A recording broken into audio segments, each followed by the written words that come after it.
firman Tuhan di dalam kitab Kejadian pasal 19 ayat yang ke-17. Kejadian pasal 19 ayatnya yang ke-17 saja kita akan berbaca bersama-sama.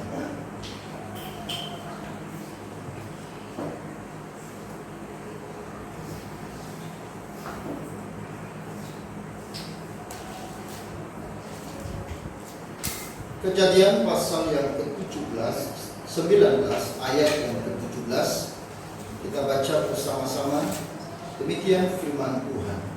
1, 2, 3.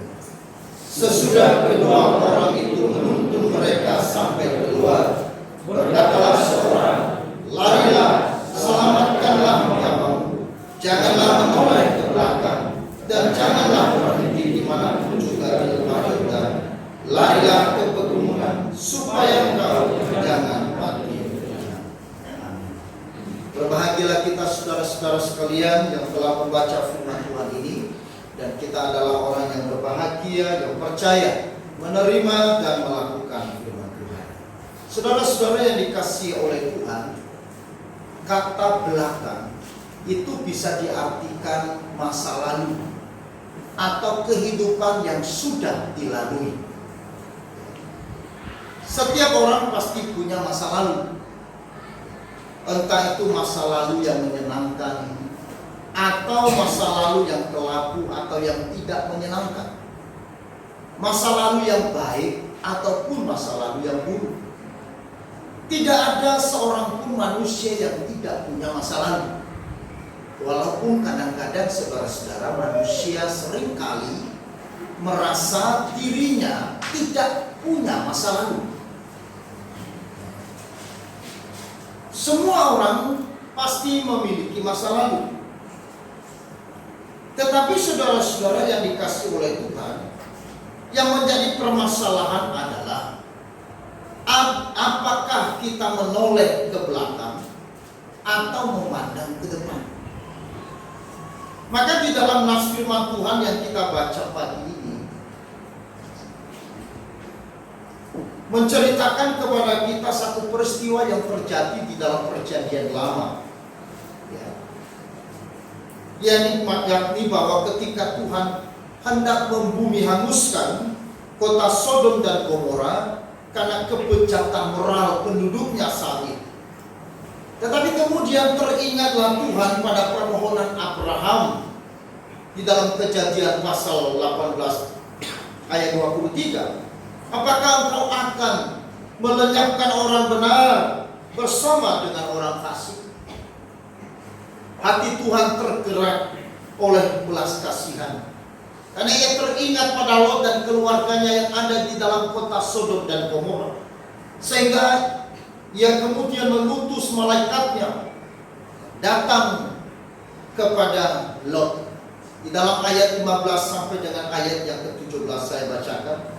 Ketika fajar telah menyingsing, kedua malaikat itu mendesak Lot supaya bersegera, katanya, bangunlah, bawalah istrimu dan kedua anakmu yang ada di sini, supaya engkau jangan mati lenyap karena kedurjanaan kota ini.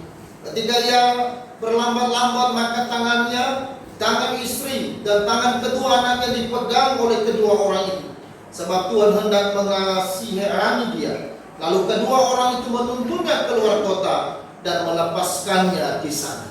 Nah, saudara-saudara yang dikasihi oleh Tuhan, ketika fajar menyingsing, kedua malaikat itu mendesak Lot supaya mereka bersegera meninggalkan kota Sodom dan Gomora. Tetapi kemudian Lot berlambat-lambat. Tentunya saudara-saudara, bagi Lot ini adalah sesuatu yang tidak gampang. Bagi Lot ini bukan sesuatu yang mudah, karena ia sudah tinggal lama di kota itu, dan dia sudah sukses di kota itu. Dia memiliki segala-galanya di kota itu.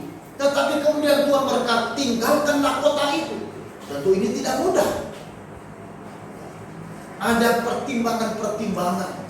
Sehingga di situ dikatakan ia berlambat-lambat. Bukan berarti Lot ingin musnah, ingin lenyap, ingin mati. Tetapi dia tahu bagaimana. Dia harus meninggalkan kota itu. Karena di sanalah dia hidup, di sana dia bekerja, di sana berusaha, di sana dia bertumbuh bersama dengan keluarga. Maka ketika Lot berlambat-lambat, maka kemudian malaikat Tuhan memegang tangan Lot, istri dan kedua anaknya, dipegang dan dibawa keluar dari kota Sodom dan Gomora.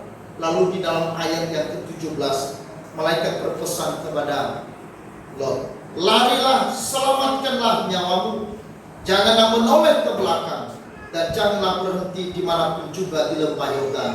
Larilah ke pegunungan, supaya jangan engkau mati lenyap. Tetapi saudara-saudara, yang sangat menyedihkan adalah di dalam ayat 26, istri Lot yang berjalan mengikutinya menoleh ke belakang, lalu menjadi diam. Itulah sebabnya pagi hari ini, saudara, Tuhan berpesan kepada kita untuk tidak menoleh ke belakang. Kenapa, saudara-saudara? Jangan melihat ke belakang, karena masa lalu tidak bisa diulang dan tidak bisa diperbaiki. Masa lalu kita tidak bisa diulang, tidak bisa diperbaiki, saudara-saudara. Seperti apapun masa lalu kita, ini tidak bisa diperbaiki dan tidak bisa diulang. Itu hanya menjadi sebuah kenangan saja.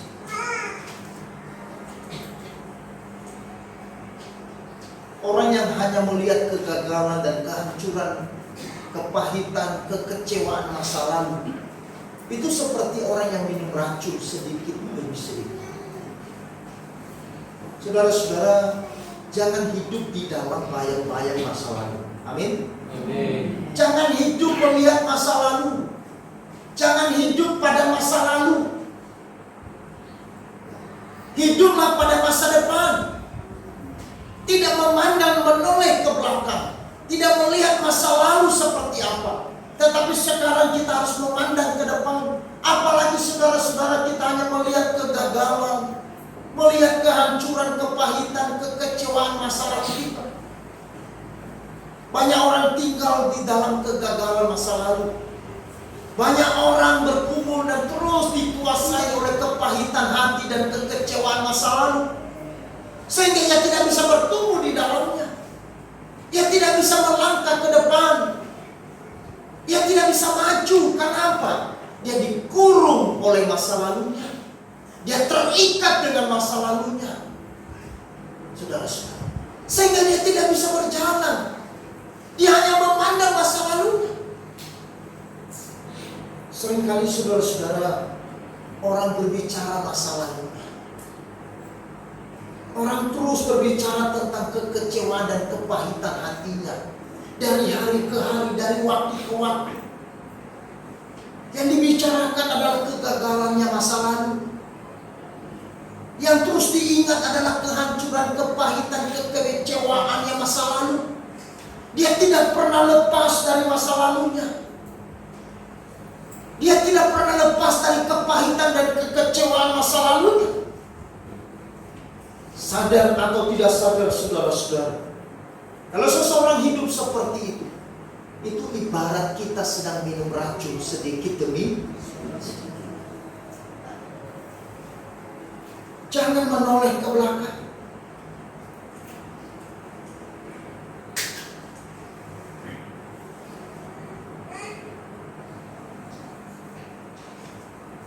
Yesus berkata di dalam Lukas pasal 9 ayat 62, setiap orang yang siap untuk membaca tetapi menoleh ke belakang tidak layak untuk kerajaan Allah. Apa artinya, saudara-saudara? Di sini Yesus berkata bahwa pengikut Yesus tidak boleh menoleh ke belakang. Arah dan pandangan kita harus ke depan, bukan pada masa lalu, tetapi kepada Tuhan yang ada di depan kita. Amin. Ketika Yesus berbicara kepada beberapa orang yang hendak mau mengikut dia, mereka tertarik mengikut Yesus, mereka mau mengikut Yesus. tetapi mereka berdalih, mereka beralasan, mereka berargumen, mereka masih punya hal-hal yang menjadi pertimbangan-pertimbangan untuk mereka tidak mengikut Yesus dengan segera. Maka itu sebabnya Yesus berkata, setiap orang yang siap untuk membaca tetapi menoleh ke belakang tidak layak untuk kerajaan Allah. Ini artinya saudara-saudara, Tuhan mau mengatakan, kalau kita melihat bahwa hari ini ada keselamatan yang kekal, kenapa kita berlambat? Kenapa masih kita terikat dengan masa lalu kita? Kenapa kita masih mau hidup pada masa lalu? Kenapa kita tidak memandang kepada keselamatan ini?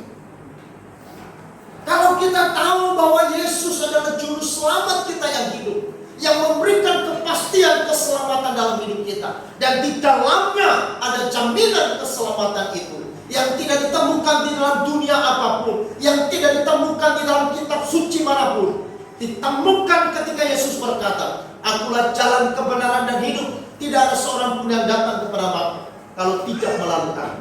Di dalam Kristus kita menemukan bukan sebuah keraguan-raguan. Amin. Tetapi Yesus berkata di dalam Yohanes pasal 10 ayat 28, "Aku memberikan kepada mereka hidup kekal, dan mereka pasti tidak binasa untuk selama-lamanya. Dan tidak ada seorang pun yang bisa merebut mereka dari tanganku."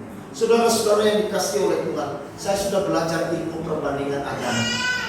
Dan di dalam ilmu perbandingan agama, dalam seluruh agama, bahkan seluruh aliran kepercayaan manapun di dalam dunia, saudara boleh cari, saya tidak menemukan konsep keselamatan yang pasti. Semua hanya merujuk kepada sebuah kata mudah-mudahan.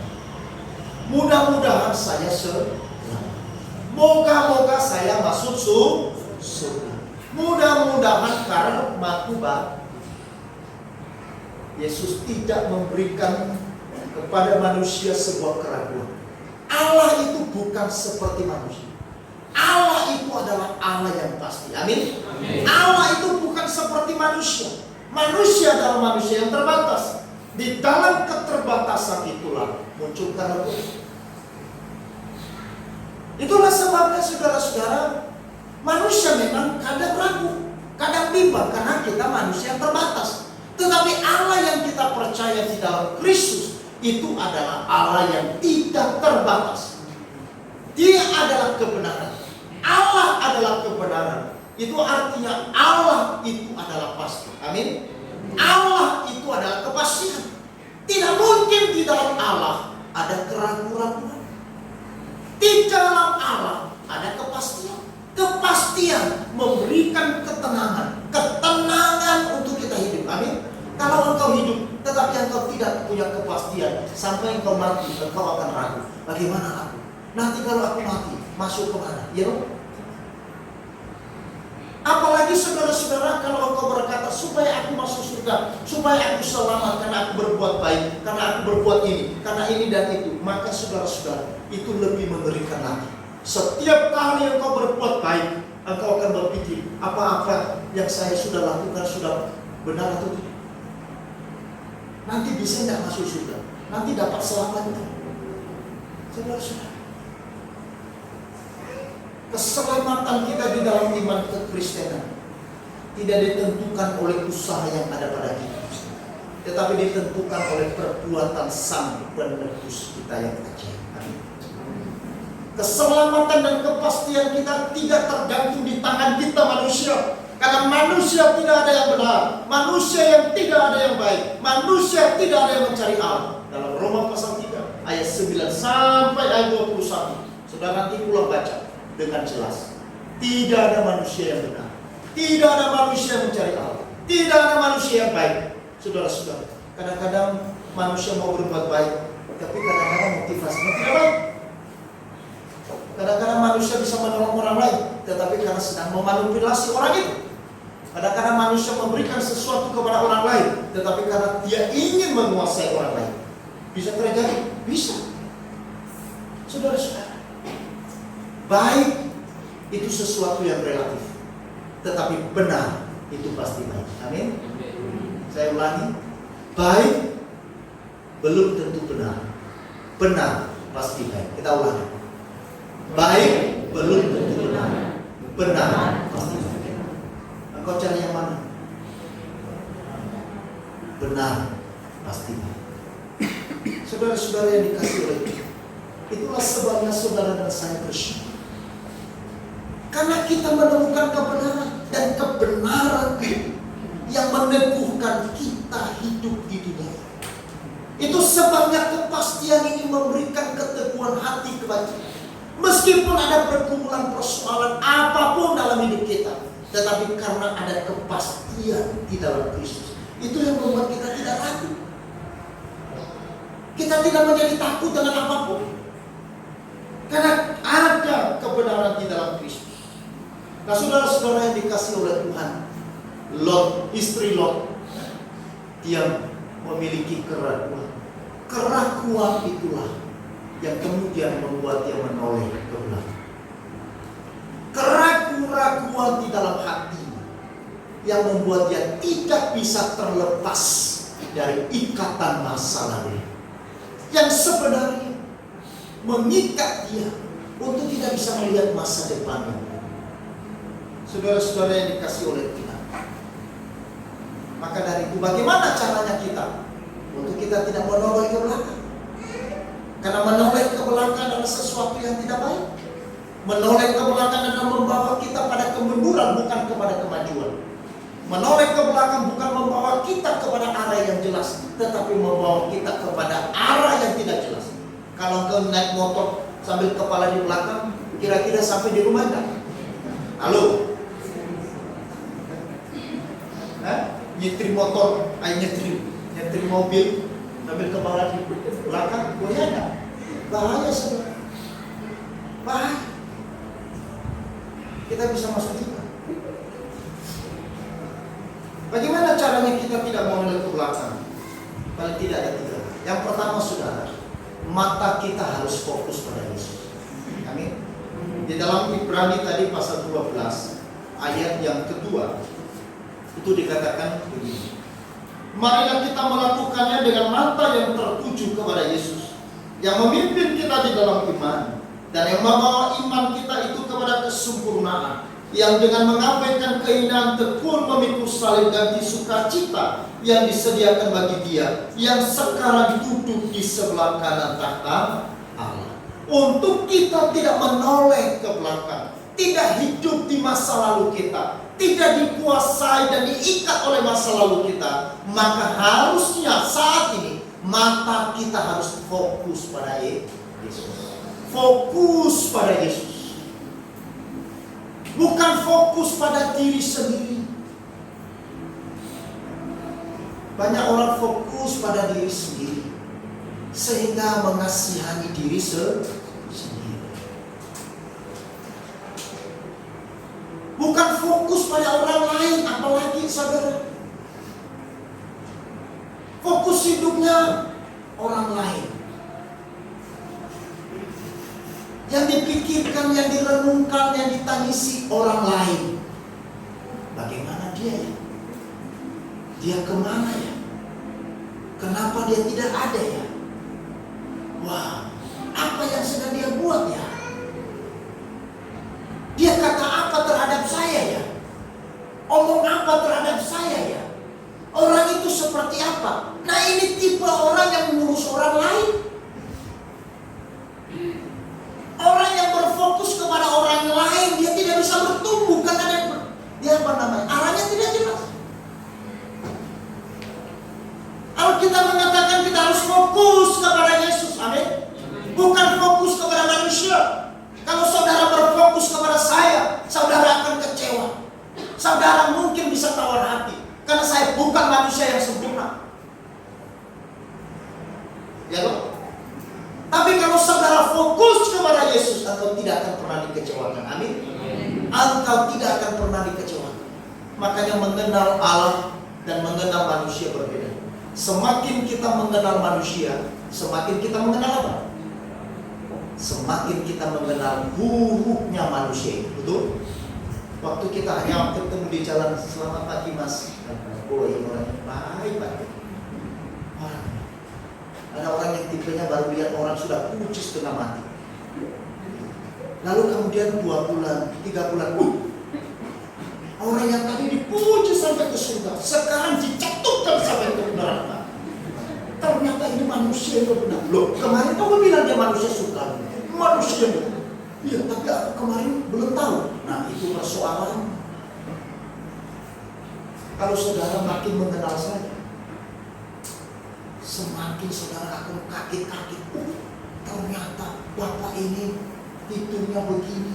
Oh, ternyata dia punya betul. Itulah sebenarnya kalau kita mengatakan jangan fokus manusia, tapi fokus kepada Yesus. Kalau semakin kita mengenal Yesus, kita akan semakin mengenal kasih-Nya. Semakin kita mengenal Yesus, kita akan semakin mengenal indahnya Dia. Kita akan makin terkagum-kagum dengan Dia. Maka itulah sebagai saudara-saudara, ketika Yesus tinggal di dalam dunia, dalam inkarnasinya menjadi manusia baru untuk penebusan, maka kalau kita mengatakan dalam Lukas, Dia makin bertumbuh dan makin besar dan makin dikagumi, makin disukai, disenangi oleh manusia. Saudara-saudara, maka pengenalan kita akan Tuhan, semakin kita mau mengenal Tuhan, maka sebenarnya menghasilkan 2 hal. Yang pertama, semakin kita mengenal siapakah Tuhan kita, dan semakin kita mengenal siapa diri kita. Banyak orang tidak mengenal siapa diri. Itulah sebabnya banyak orang hidup dalam kesombongan, keangkuhan, kecongkakan, menganggap diri lebih benar, menganggap diri lebih suci, menganggap dirinya lebih pintar, menganggap dirinya lebih hebat, menganggap dirinya lebih indah daripada orang lain. Kenapa? Karena pengenalan akan Allah itu. Semakin engkau berkurang mengenal Allah, engkau akan semakin melihat manusia yang lain itu. Semakin engkau berkurang di dalam mengenal Yesus, maka saudara-saudara perhatikan dampak yang berakibat, engkau akan semakin mengenal dirimu menjadi lebih daripada yang lain. Kerendahan hati terjadi pada diri orang Kristen ketika dia mengenal Allah lebih dalam.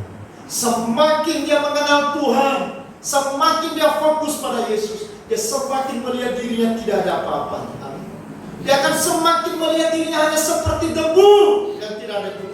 Dia akan semakin melihat dirinya sebagai orang yang berdosa. Dia akan semakin melihat dirinya sebagai orang yang tidak ada gunanya. Bukan semakin dia melihat dirinya lebih baik dari orang lain. Saudara-saudara,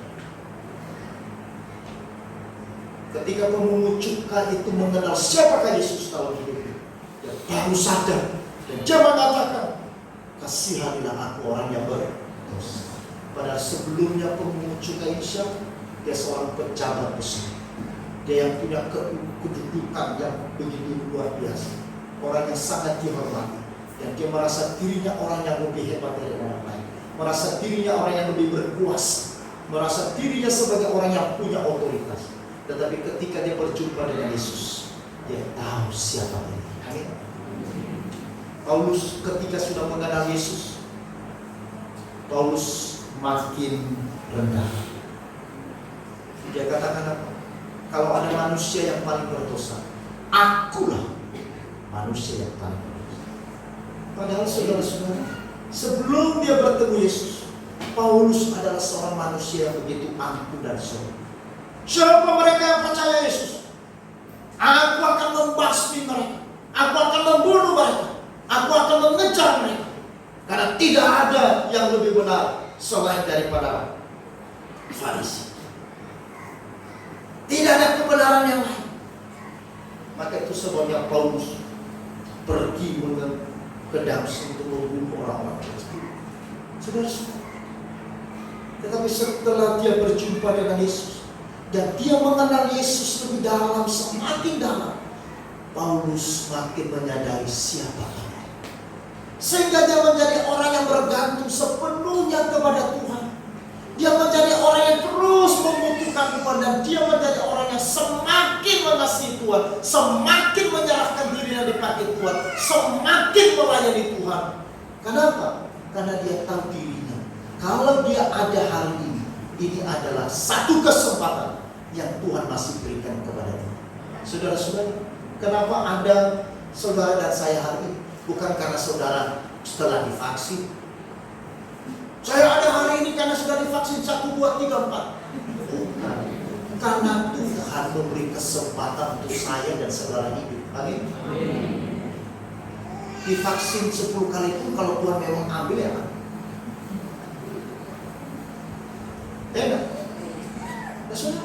Kenapa saudara ada dan saya ada? Kenapa saudara hidup dan saya hidup? Masih bisa bernafas. Karena Tuhan beri kesempatan untuk kita hidup berfokus dan lebih mengenal Dia. Kita tidak boleh berfokus kepada masalah, kesulitan dan apapun. Tapi kita fokus pada Yesus. Bagaimana kita menaklukkan masalah, kesulitan, problem di dalam hidup kita? Dengan fokus pada Yesus. Memandang kepada Yesus. Mata yang tertuju kepada Yesus yang membuat kita memikul kuk itu. Tetapi di dalam kita memikulnya, kita punya kekuatan. Amin. Makanya Yesus mengatakan, marilah kepadaku semua yang letih, lesu dan berbeban berat. Aku akan memberikan kelegaan kepadamu. Tuhan tidak berkata, mari semua yang susah, yang menderita, yang tidak ada uang dan sebagainya, sekarang beres, tidak ada masalah, tuntas. Tidak. Tidak. Tuhan mengatakan apa? Engkau yang berbeban, engkau yang sedang letih, engkau yang sedang bergumul dengan persoalan, engkau yang bergumul dengan keuanganmu karena dampak corona, engkau yang kehilangan pekerjaan mungkin, ekonomi yang sudah hancur, perusahaan yang sudah hancur, usaha yang sudah hancur, kesehatanmu yang mungkin terganggu. Tapi hari ini engkau datang kepada Yesus, aku memberikan kelegaan.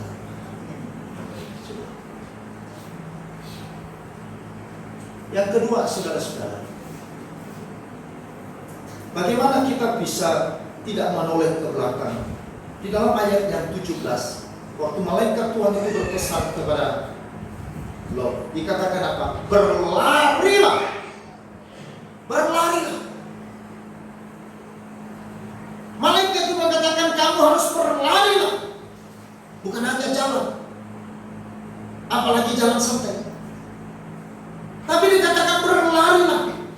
Arti berlari itu apa? Jangan berlambat-lambat. Tidak bersantai-santai, tidak menunda-nunda waktu. Kesempatan yang Tuhan berikan kepada kita, engkau tidak boleh tunda. Anugerah yang ditawarkan Yesus bagimu hari ini, engkau tidak boleh tunda-tunda. Ya, besok masih ada kesempatan. Ya, besok Minggu masih ada kan? Ada. Oh ya, besok. Lalu minggunya, ayo Pak, Minggu kan masih ada. Ada. Minggunya memang ada. Tetapi saudara ada atau tidak, itu pertanyaan besar. Ya kan? Di kalender Minggu masih banyak kan? Banyak.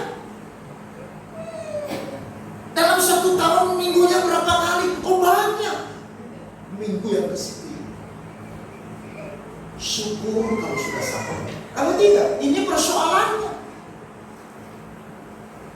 Malaikat berkata kepada Lot, kamu tidak boleh berlambat-lambat.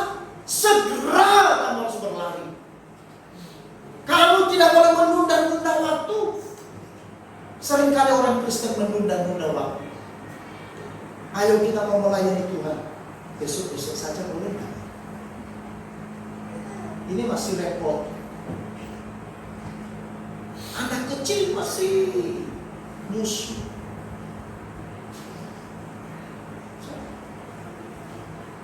Jangan menunda waktu. Kita harus berlari sebelum malapetaka itu datang. Amin. Kita harus berlari keluar. Berlari bagaimana? Berlari ke arah depan, bukan berlari ke belakang. Saya tidak pernah melihat orang berlari ke belakang mundur. Tidak ada. Tidak ada. Berlari pasti kemana?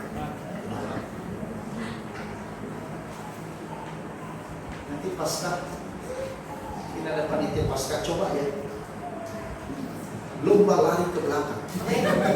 Kita mau lihat seperti apa. Ya, yang sulah ya. Itu berapa jam dia lari? Orang yang berlari itu artinya apa? Arahnya jelas ke depan. Amin. Bukan ke belakang. Itu sebenarnya Tuhan berkata jangan engkau menoleh ke belakang. Karena membuat itu tidak bisa berjalan dengan benar. Kita harus berlari ke arah depan, bukan ke belakang. Kita menatap ke depan, bukan masa lalu.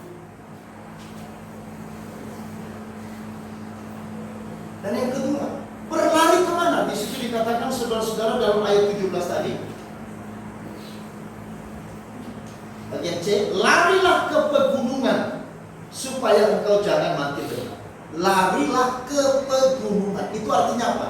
Berlari ke tempat yang lebih tinggi. Jangan berlari di tempat. Jangan hidup stagnan, statis. 20 tahun Kristen sama dengan waktu 5 tahun Kristen. 30 tahun sudah Kristen sama waktu 30 tahun yang lalu. Nah, ada perbedaan. Tidak ada sesuatu yang berubah. Tidak ada sesuatu yang terjadi dalam hidupnya sama.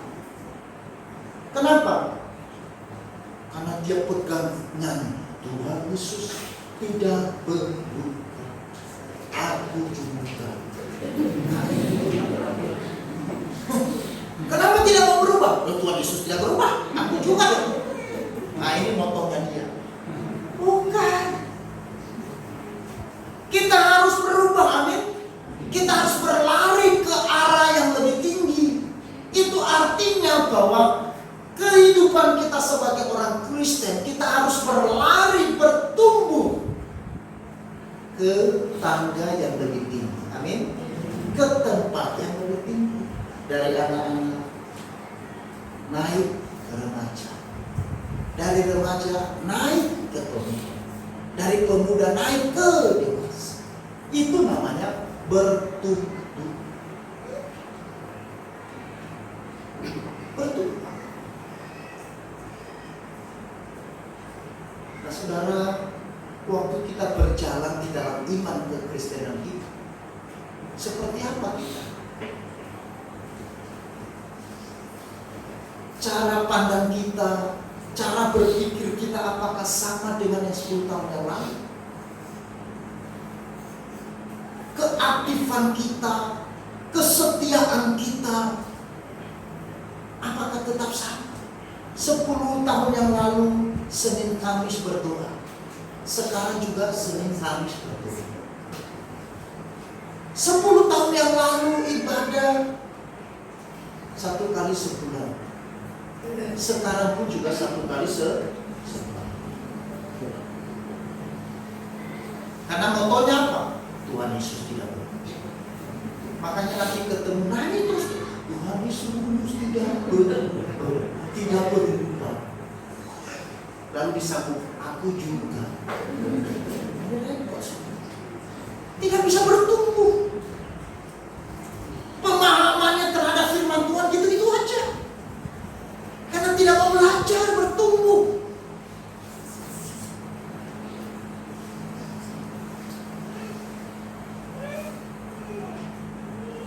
Anak-anak sekolah minggu tahu ayat-ayat firman Tuhan. Kakek neneknya juga tahu ayat. Tapi yang lebih parah, kalau anak-anak seminggu tahu itu firman, tetapi kakek neneknya atau bapak ibunya tidak tahu. Apa itu? Di mana itu kamu dengar? Loh, di Alkitab, Pak. Loh, saya belum tahu selama ini. Jangan sampai anak kita ngajarin kita, memberitahu kita, ini loh Pak.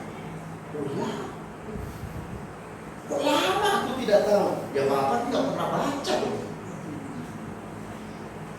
Tidak ada pertumbuhan. Saudara-saudara yang dikasih oleh Tuhan, ini penting sekali. Pengalaman hidup iman kita tidak boleh berdiri pada titik yang sama. Kita harus bertumbuh. Bertumbuh di dalam kerohanian dan bertumbuh di dalam kedewasaan. Kalau anak-anak itu gimana? Dia cepat sekali nangis. Tapi orang dewasa kan, ya dia tidak nangis. Kecuali ada sesuatu yang penting. Banyak orang Kristen di luar sana, tidak ada di sini. Tersinggung sedikit, kabur. Kok Bapak jangan ngomong gitu ya? Sedih hatiku, kabur dia. Itu berarti belum dewasa. Kita harus bertumbuh. Karena itulah tujuan dari Tuhan. Mengharapkan kita semua bertumbuh. Termasuk saya. Ini adalah proses. Semua kita bertumbuh. Nah, bagaimana kita bertumbuh? Kita harus berlari. Tidak tunggu tahun depan. Sekarang. Maka itu sebenarnya ketika malaikat Tuhan melihat bahwa Lot dan keluarganya masih berlambat-lambat, langsung malaikat Tuhan tarik tangannya. Dia bawa keluar. Dan dia berkata, larilah. Mari saudara-saudara, kita hidup bertumbuh. Kita sudah ada di minggu yang ketiga, di tahun yang baru. Jangan menoleh ke belakang. Jangan lagi memandang tahun 2021. Jangan hidup di tahun 2021. Apapun itu di dalam tahun 2021. Apa kepahitan, kekecewaan, ketersinggungan, atau amarah, atau kejengkelan, kesedihan, ya, kegalauan, macam-macam. Tinggalkan itu. Amin. Sekarang kau menuju ke depan. Kita ada di tahun 2020. Maju kan? Kalau tidak, engkau tidak akan pernah bertumbuh. Dan engkau tidak akan bisa berjalan dengan baik. Karena kakimu terikat dengan masalah.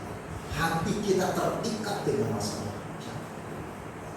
Kemudian yang ketiga, saudara-saudara, bagaimana kita supaya tidak menoleh ke belakang? Di situ dikatakan apa? Jangan berhenti. Ayat yang ke-17. Bagian B. Dan janganlah berhenti dimanapun juga di lembah Yordan. Artinya apa, saudara? Jangan menyerah.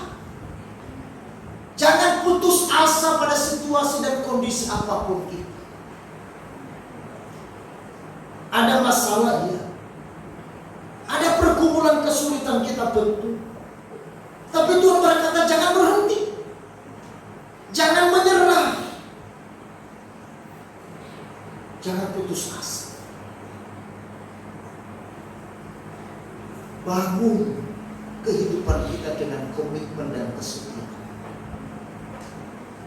Beberapa waktu yang lalu saya katakan, salah satu tantangan iman orang Kristen itu ada pada komitmen. Komitmen itu adalah sesuatu yang bernilai tinggi. Tetapi untuk menjadi seorang yang berkomitmen dan setia itu tidak mudah. Untuk menjadi orang yang bersemangat banyak. Tetapi menjadi orang yang berkomitmen setia itu tidak. Pada zaman Yesus ada di dalam dunia, begitu banyak manusia datang berbondong-bondong mengikuti dia, betul? Tetapi berapa orang yang setia mengikutinya sampai akhir? Bahkan para muridnya pun, saudara-saudara, mereka meninggalkan dia di saat-saat yang terakhir. Alkitab mengatakan perempuan-perempuan dari Yerusalem, Maria Magdalena, Maria Saul, Maria ibu Yesus, yang setia mengikuti Yesus sampai di Bukit Golgota. Di mana para murid? Di mana orang-orang percaya yang berbondong-bondong, yang telah makan roti sampai mereka kenyang? Di mana mereka? Di mana mereka yang telah disembuhkan oleh Tuhan? Di mana mereka yang melihat mukjizat demi mukjizat Tuhan? Di mana mereka yang telah diberkati oleh Tuhan? Saudara-saudara, mereka meninggal. Komitmen di dalam gereja bisa terjadi juga demikian. Itu kembali ke kita masing-masing.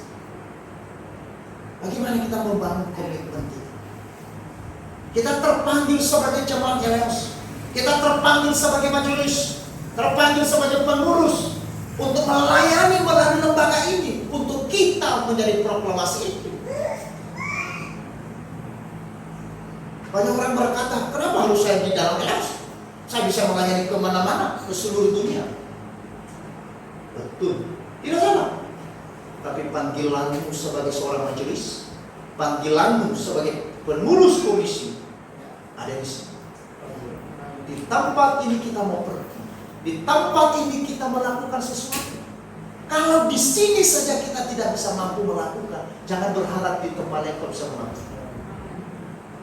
Kalau di sini kita tidak setia melakukan sungguh-sungguh, saudara, saya percaya di tempat lain hanya action.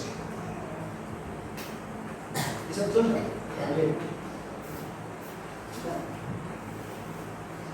Di luar memang banyak orang yang kelihatan setia, tetapi ketika mereka diutus di dalam dan melakukannya, itu.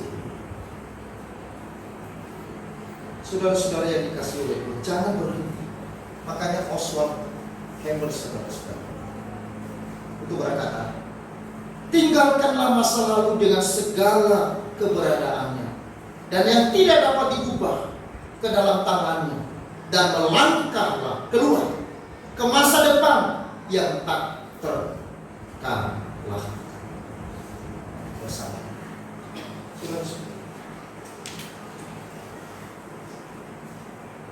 Apakah kita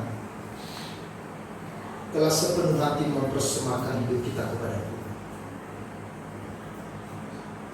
Atau kita masih sering berhitung dengan kepentingan pribadi kita?